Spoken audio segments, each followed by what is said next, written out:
सुप्रभात श्रोते हो. निशिदिनी मध्ये आपणा सर्वांचे सहर्ष स्वागत. आजच्या निरूपणाचा विषय आहे मुक्तिपदी विलसणे, म्हणजे मोक्षाच्या पदावर शोभून दिसणे. तर परत विषय आहे का मुक्तिपदी विलसणे. संस्कृत सुभाषित आहे, अत्र आहारार्थम कर्म कुर्याद निंद्यम कुर्यादाहारम प्राणसंधारणार्थम प्राणासंधार्यास्तत्व जिज्ञासनार्थम तत्वम जिज्ञासम येन भूयो न दुःखम. अत्र म्हणजे येथे, या लोकात, आहारार्थम कर्म कुर्याद निंद्यम म्हणजे या लोकात किंवा भूलोकात आल्यानंतर आहार अन्न प्राप्तीसाठी निंद मार्गाने अन्न प्राप्त करून घेऊ नये. पुढे कुर्यादाहारम प्राणसंधारणार्थम, आणि आहार सुद्धा प्राणरक्षणासाठीच केला जावा. प्राणासंधार यास तत्व जिज्ञासनार्थम, तत्व जिज्ञासेसाठी प्राणधारणा योग्य आहे. तत्वम जिज्ञास्यम येन भूयो न दुःखम, आणि ज्याने तत्वाची जिज्ञासा प्राप्त करून घेतली, पूर्ण करून घेतली, त्याला या पुनरावर्ती दुःखाचा या जीवनात परत कधीच सामना करावा लागत नाही. म्हणून संस्कृत सुभाषित आहे, अत्र आहारार्थम कर्म कुर्याद निंद्यम कुर्यादाहारम प्राणसंधारणार्थम प्राणासंधार्यास्तत्व जिज्ञासनार्थम तत्व जिज्ञास्यम येन भूयो न दुःखम. म्हणजे मोक्षार्थाने आहारासाठी निंद्य कर्म या लोकी न करावे, प्राणरक्षणार्थही आहार करीत जावे. तत्व जिज्ञासेसाठी प्राणधारणा योग्य राहे, ज्या योगे दुःख पुनरावर्तन प्रसंग पुनः पुन्हा न उद्भवे. येथे मोक्ष मिळवू इच्छिणाऱ्या माणसाने आहार मिळवण्यासाठी चोरी, लवाडी, फसवणूक यासारख्या निंद्य मार्गांचा वापर करू नये. आहार हा केवळ स्वप्राण रक्षणासाठीच करीत जावे.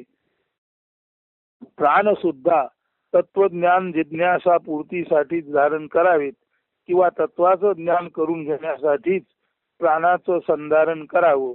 अन्यथा प्राण इतर चुकीच्या मार्गासाठी वापरू नयेत. म्हणजे जीवन आणि जीवन धारणा ही केवळ तत्वज्ञानाच्या जिज्ञासे पोटीच असावी. आणि तत्वज्ञान जिज्ञासा पोटी जर आपण प्राण धारण केले तरच ते प्राण महत्वाचे ठरतात. कारण अशा तत्वज्ञान प्राप्तीमुळे पुनरोद्भवी किंवा पुनरावर्ती पुन्हा पुन्हा निर्माण होणारी दुःखे उत्पन्नच होत नाहीत. अर्थात तत्वज्ञानाधारे जीवन सुख समाधान शांतीपूर्ण होऊन अंती मोक्ष साध्य होतो. म्हणजे या सुभाषितात एवढंच सांगितलेलं आहे, ज्याला मोक्ष मिळवायचा आहे त्याने या लोकात भूलोकामध्ये आहार करणं जरूर आहे, परंतु तो आहार करताना तो आहार सुद्धा त्याने, अन्न प्राप्ती सुद्धा त्याने सनदशीर मार्गानेच करावी. आहार मिळवण्यासाठी फसव्या मार्गाचा, चोरी, लांडी, लबाडी, फसवणूक याचा वापर करू नये. कारण ज्याला मोक्ष मिळवायचा आहे त्याला सुद्धा प्राणधारण आवश्यक आहे. प्राणधारणेसाठी आहार आवश्यक आहे, पण मोक्ष मिळवणं हा उदात्त हेतू असल्यामुळे आहार मिळवताना सुद्धा तो आहार योग्य मार्गाने, उचित मार्गानेच मिळवला पाहिजे. लांडी, लबाडी, फसवणूक करून या भूलोकात आलेल्या माणसाने, ज्याला ज्ञान प्राप्त करायचं आहे, त्याने लांडी लबाडीने चुकीच्या मार्गाने आहार मिळवून त्या आहाराचा उपभोग घेऊ नये. आहार सुद्धा केवळ प्राणरक्षण करण्यासाठीच असावेत, आणि प्राणाचे रक्षण सुद्धा केवळ आत्मज्ञान प्राप्ती करून घेणे, याची देही याची डोळा, आत्म्याचा साक्षात्कार करून घेणे हाच प्राणाचा सुद्धा हेतू असावा. आणि एकदा का हे साध्य झाले, एकदा का आत्मज्ञान आत्मसाक्षात्कार झाला की स्वाभाविकपणे पुन्हा पुन्हा येणारी दुःखाची आवर्तने किंवा पुनरावर्ती दुःखे आता अशा माणसापुढे एकतर येतच नाहीत, आणि अशी दुःखे आली तरी आता तो मुळातच सुखदुःखाच्या अतीत जाऊन आत्मज्ञानामध्ये स्वतः आत्मा हम ब्रह्मास्मी या ध्यानामध्ये आणि भावामध्ये विलसित झालेला असतो. त्या कारणाने आत्मज्ञान प्राप्ती हाच या भूलोकात येऊन ज्याने आपला मार्ग ठरवलेला आहे, मोक्ष प्राप्ती हेच ज्याने ध्येय ठरवलेले आहे अशा माणसाने जरूर आहार करावा. परंतु आहार हा सुद्धा अतिशय योग्य मार्गाने, सनदशीर मार्गाने, अन्न प्राप्ती सुद्धा अतिशय वैध मार्गाने करावी. लांडी लबाडी चोरी करून अन्न मिळवू नये. अन्न मिळवले याचा हेतू प्राणरक्षण आहे आणि प्राण सुद्धा केवळ आणि केवळ तत्वज्ञानाची जिज्ञासा, म्हणजे आपण कोण, नेमके आपले स्वरूप काय, ही जी आपल्यामध्ये जिज्ञासा आहे ती तत्वज्ञानाच्या जिज्ञासेचा शोध घेऊन ते तत्वज्ञान अंती सोहम, तो मीच आत्मा म्हणून जो मी तोच विश्वामध्ये परमात्मा आहे या बोधासाठी प्राणाचेही रक्षण असावे. आणि प्राण जर या बोधासाठी वापरले तर एकदा का सोहम असो याची प्रचिती आली की त्यामुळे पुन्हा येणाऱ्या दुःखांची बाधा, एकतर अशी दुःखे पुन्हा येतच नाहीत, आणि जरी ती आली तरी आता हा माणूस सुख दुःखातीत असतो, केवळ आपल्या आत्मरममानतेत मग्न असतो. म्हणून याची देही याची डोळा तो मोक्ष पदाला जातो. आणि एकदा का प्राप्त देह पडला, निसर्ग नियमानुसार एकदा का त्याचं निधन झालं की पुन्हा त्याला वरचेवर जन्म मृत्यूच्या चक्रात येण्याचं कारणच पडत नाही आणि तो मुक्तिपदावर विलसित होतो, सुशोभित होतो. या दृष्टीने श्रीमद परमहंस सद्गुरु स्वामी स्वरूपानंद संजीवनी गाथेत क्रमांक 116च्या अभंगात काय म्हणतात ते ध्यानपूर्वक श्रवण करा. नको निराहार नको सेवहार, सदा मिताहार असो द्यावा. नको अति झोप नको जागरण, असावे प्रमाण निद्रे माझी. नको बोलू फार नको धरू मौन, करावे भाषण परिमित. संयमी जीवन बाणता सहज, स्वामी म्हणे तुझ योग सिद्धी. ते साधकाला म्हणतात नको निराहार नको सेवू फार. अजिबात अन्न भक्षण करायचं नाही, हेही अयोग्य आहे. आणि अति आहार करणं हेही अयोग्य आहे. सदा मिताहार असो द्यावा. अत्यंत नियमित आणि मर्यादित आहारच योगी माणसाने, साधकाने, मोक्षेच्छू माणसाने करत जावा. म्हणून नको निराहार नको सेवू फार, सदा मिताहार असो द्यावा. अति आहार नको आणि अजिबात न खाणंही नको. नेहमीच मित आहार, संयमित आहार, योग्य तेवढा संतुलित आणि प्रमाणशीर आहारच असावा. नको अति झोपो नको जागरण, असावे प्रमाण निद्रे माझी. एकदा झोपला की झोपला, तासन तास लोळत पडला, अशी अति झोप पण नको. आणि विनाकारण योग्य समय न झोपता जागरण करणेही नको. म्हणून अति झोप नको अति जागरण नको, असावे प्रमाण निद्रे माझी. नाही, झोपेमध्ये सुद्धा प्रमाण असावे, आहारामध्ये सुद्धा मिताहार असावा आणि झोपेमध्ये सुद्धा योग्य ते प्रमाण असावे. अति झोप नको आणि केवळ जागरणी नको. नको बोलू फार नको धरू मौन, करावे भाषण परिमित. अति बोलू पण नये आणि उगीच मोन्यासारखं कायमस्वरूपी बसूनही राहू नये. तेव्हा अति बोलणं नको, अति मौन नको. भाषण सुद्धा परिमित म्हणजे मर्यादाशील असावे. संयमी जीवन बाणता सहज, स्वामी म्हणे तुझं योग सिद्धी. म्हणून आहार असो, निद्रा असो, भाषण असो, सगळीकडे आहार मिताहार असावा. निद्रे माझी म्हणजे झोपेमध्ये सुद्धा अति जागरण नको आणि अति झोप नको. म्हणजे निद्रा सुद्धा परिमित असावी, आहार सुद्धा मित आहार असावा. अति बोलणं नको आणि ती मौन नको. भाषण सुद्धा परिमित म्हणजे संयमित मर्यादाशील असावं. अशा तऱ्हेने आहार, निद्रा आणि भाषणामध्ये जो संयमित जीवन जगतो, संयमी जीवन बाणता सहज, स्वामी म्हणे तुझं योग सिद्धी. असं संयमित जीवन ज्याला आपल्या अंगी बाणता आलं, लक्षपूर्वक त्याचं साधन करता आलं, तर हे संयमी जीवन ज्याला ज्याला साध्य आहे त्याला त्याला योग सिद्धी म्हणजे येथे सदा सर्वकाळ संयमित जीवन व्यवहार हाच तत्वज्ञान प्राप्ती तथा योग सिद्धीचा सहज मार्ग असल्याचे सूचित केले आहे.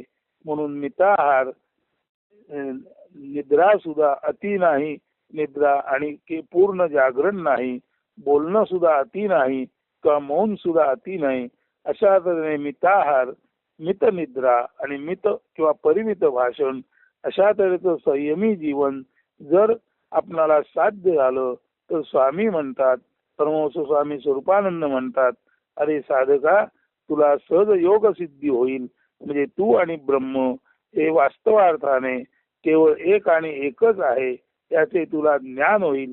आणि हाच तत्वज्ञान प्राप्तीचा मार्ग एकदा का तुला सिद्ध झाला की तू जिथे असशील तेथे सहज शांत मौन समाधानी आणि परिपूर्ण संयमी जीवन जगणारा अशा अर्थी पूर्ण योगीच तू असशील.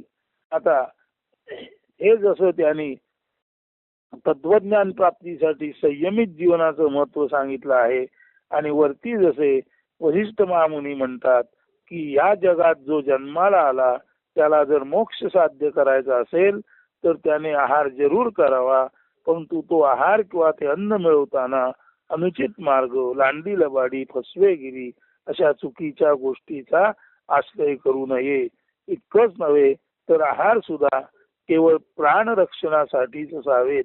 प्राणाचं रक्षण सुद्धा तत्वज्ञान जिज्ञासा पूर्तीसाठी, म्हणजे आपण कोण, कोठून आलो, आपलं स्वरूप काय हे कोहमचं स्वरूप जाणण्यासाठीच प्राण सुद्धा धारण करावेत. आणि अशा तऱ्हेने जेव्हा प्राण धारणाच तत्वज्ञान प्राप्तीसाठी असते तेव्हा तत्वमसी ते तू आहेस, तो मीच विश्व आहे, साहम तोच मीच तो याचा बोध होतो. आणि एकदा का असा बोध झाला की याची देही याची डोळा माणूस मुक्तात्मा म्हणून वावरतो. आणि पुन्हा एकदा का हे प्राप्त जीवन संपले, एकदा का हा प्राप्त जन्म निसर्ग नियमानुसार संपला की पुन्हा पुनरपि जननम पुनरपि मरणम पुनरपि जननी जठरे शयनम या जन्ममृत्यूच्या चक्रात अशा माणसाला अडकावे लागत नाही. आता याच संदर्भात हे सर्व निरूपण करत असता जे काव्य सुचलेलं आहे ते तुम्हाला वाचून दाखवतो, त्याचा अर्थ सांगतो आणि मग आजचं हे निरूपण संपेल. मुक्तिपदी विलसणे असं या काव्याचं शीर्षक आहे आणि हेच शीर्षक आजच्या आपल्या निरूपणाचे आहे, मुक्तिपदी विलसणे. तर ऐका, प्राणरक्षणार्थ आहार जरी आहे योग्य, परी अनुचित मार्गे तत्प्राप्ती केवळ अयोग्य. प्राण रक्षण करण्यासाठी आहार घेणे हे जरी योग्य असलं तरी तरी अनुचित मार्गे तत्प्राप्ती केवळ अयोग्य. प्राण रक्षणासाठी जरूर अन्न सेवन करावे, परंतु ती अन्नाची प्राप्ती उचित मार्गानेच झाली पाहिजे, सनदशीर मार्गानेच झाली पाहिजे. लांडी लवाडी चोरी या मार्गाने अन्न मिळवणं अयोग्य आहे. पुढे प्राणतेही आत्मज्ञानासाठी धारणा योग्य, सकृत पिंड पोषण देहपुष्टीसाठी नसती ते योग्य. प्राण सुद्धा आत्मज्ञानासाठीच त्याची धारणा करणे योग्य आहे. सकृत पिंड पोषण देहपुष्टीसाठी नसती ते योग्य. सकृत म्हणजे लटक्या किंवा फसव्या पिंड पोषणासाठी आणि आपल्या देहाचं सौंदर्य दाखवण्यासाठी प्राण घेणं हे अयोग्य आहे. म्हणजे पिंड पोषण आणि देहपुष्टीसाठी फसव्या स्वरूपाच्या चुकीच्या पिंड पोषणासाठी आणि देहपुष्टीसाठी प्राणांची धारणा करणे योग्य नाही. प्राण हे सुद्धा आत्मज्ञानासाठीच धारण करायचे असते. पुढे आत्मज्ञान हाची मानवी जीवन प्राप्तीचा हेतू म्हणून भूलोकी आलास विसरू नये तू.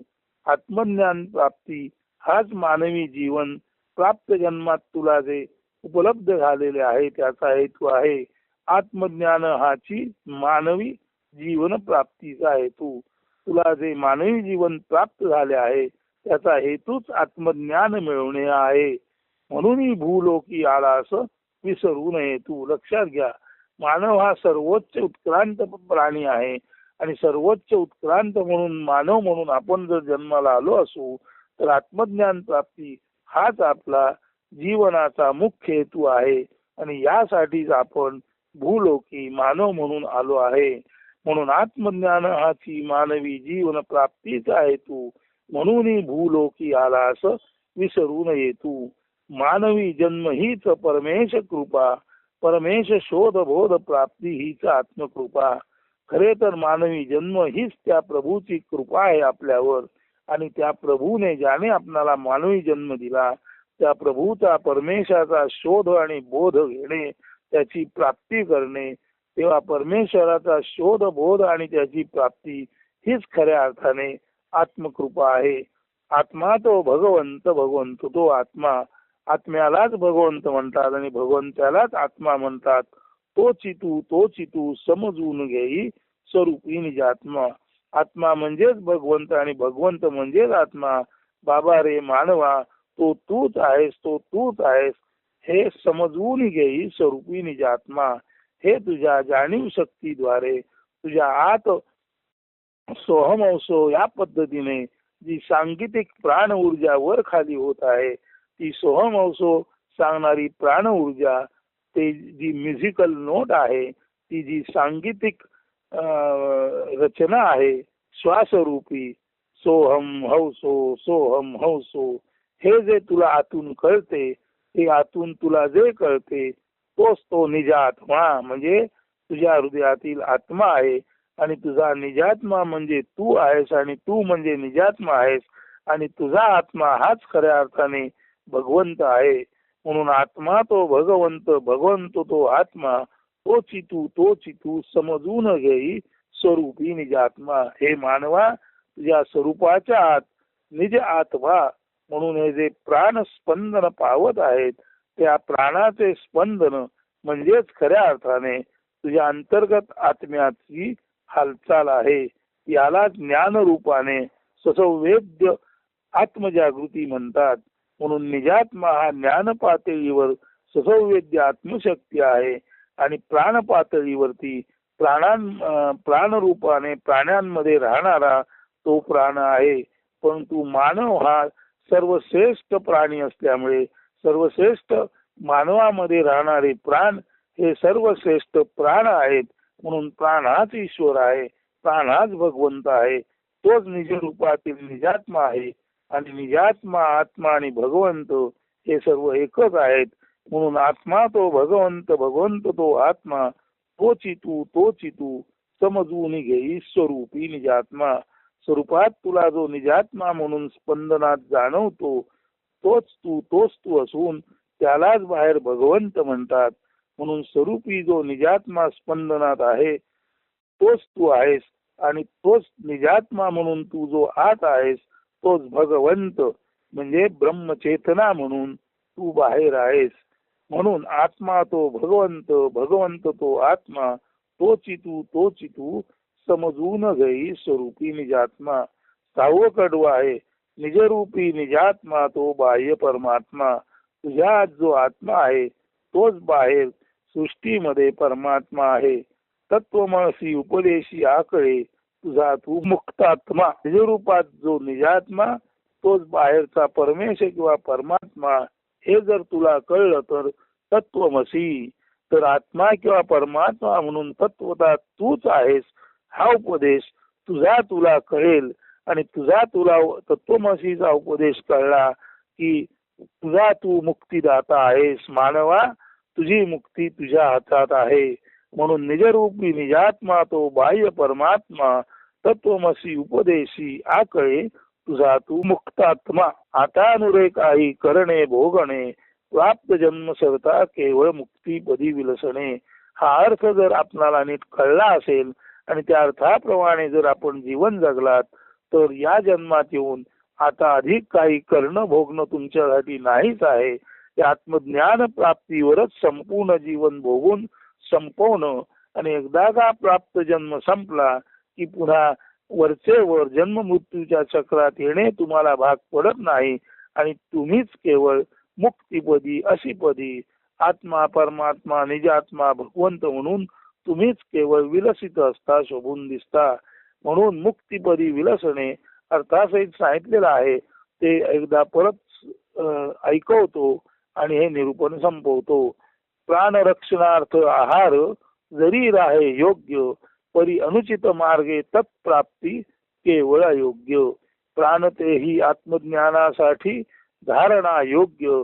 सकृत पिंड पोषण देहपुष्टीसाठी नसती ते योग्य. आत्मज्ञान हाची मानवी जीवन प्राप्तीचा हेतू, म्हणून भूलोकी आलास विसरू नये तू. मानवी जन्म हीच परमेश कृपा, परमेश शोध बोध प्राप्ती हीच आत्मकृपा. आत्मा तो भगवंत, भगवंत तो आत्मा, तोची तू समजून घेई स्वरूपी निजात्मा. निजरूपी निजात्मा तो बाह्य परमात्मा, तत्वमसी उपदेशी आकळे तुझा तू मुक्तात्मा. आता अनुरे काही करणे भोगणे, प्राप्त जन्म सरता केवळ मुक्तीपदी विलसणे. तर पहिल्या कडव्यातली तत्प्राप्ती, तत् म्हणजे त्याची प्राप्ती. आता इथे त्याची प्राप्ती म्हणताना परमेशाची प्राप्ती म्हटलेली नाही. जो आपण आहार मिळवतो, जो आपण आहार करतो त्याची प्राप्ती योग्य मार्गाने करून घ्यावी असा याचा अर्थ आहे. सकृत म्हणजे फसवे, नाटकी वा लटके. तत्वमसी म्हणजे ते जे तू शोधतोस तूच आहेस. तत्वमसी म्हणजे ते तूच आहेस, किंवा ज्याचा शोध तुला लागला आहे, त्याची जिज्ञासा तुला आहे, ते दुसरे तिसरे काही नसून तुझे शुद्ध असणे म्हणजेच तत्वमसी.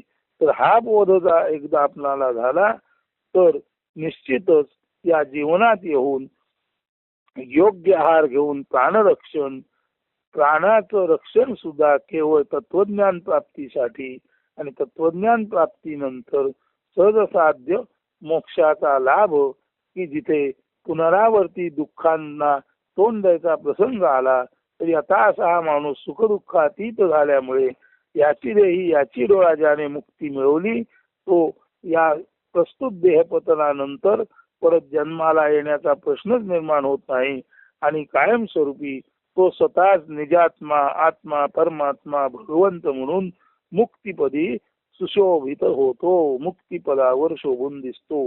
हेच आजच्या या मुक्तीपदी विलसणे या निरूपणाचं तथ्य आहे, या निरूपणाचा हा सारांश आहे.